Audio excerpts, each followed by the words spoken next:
Non bormi deydi? Non bitta qoluvdi. Qaymoq bilan sut ham olib oling. Ha, bo'ldi-da, xo'p. Assalomu alaykum. Keling aka. Va alaykum assalom. Ukam, shu 4 ta non bilan bitta qaymoq, bitta sut qilib bering. Bo'ldi-da hozir aka. Mana aka. Rahmat. Sog' bo'ling, kelib turing. Shunda parashok bilan 10 ta tuxum yetadimi? Bir kretka oling. Xo'p, bo'ldi.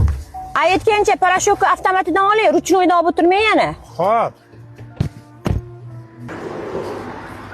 Assalomu alaykum. Ishlayapsizlarmi, hormanglar? Va alaykum assalom. Keling. Avtomat kirmoshinaga parashok bilan bitta kalitga tuxum bering. Avtomat. Bo'ldi. Aka kelib turing. Rahmat. Salomat bo'ling. Men qara, uyga nima olay? Kartoshka piyoz kam qoluvdi, sariyog' tugagan. Sariyog' ham olib oling. Harman Mirjalol. Keling aka. Kartoshka piyozlaring bormidi? Bor aka, yangi olib kelib qo'yganman. 2 kilo kartoshka, 2 kilo piyoz berasan. 2 ta non berasan, bitta damashli sariyog'ing bo'lsa o'shandan ber. Siz nonni olavering, qolgan narsalarni mashinaga olib chiqib beraman. Ha, bo'ldi-da, xo'p.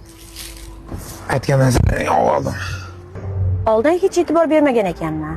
Bunda o'ylab qarasam, uyga narsa olsangiz har xil do'kondan savdo qilar ekansiz. Shuni bitta do'kondan qilsangiz bo'lmaydimi?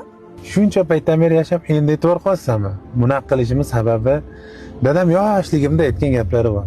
Ha deb bitta do'konga kirib savdo qilavermagan bolam. Har xil do'konlarga kirgan, ularda ham tirikchiligi yursin degandi. O'shanga o'rganib qolganman, har xil joydan savdo qilaman. Ha, ularda ham rizqi menga qo'shilgandi. Ha, to'g'ri. Ha, ketdingmi? Eshitmay so'zdan chiqmadimi?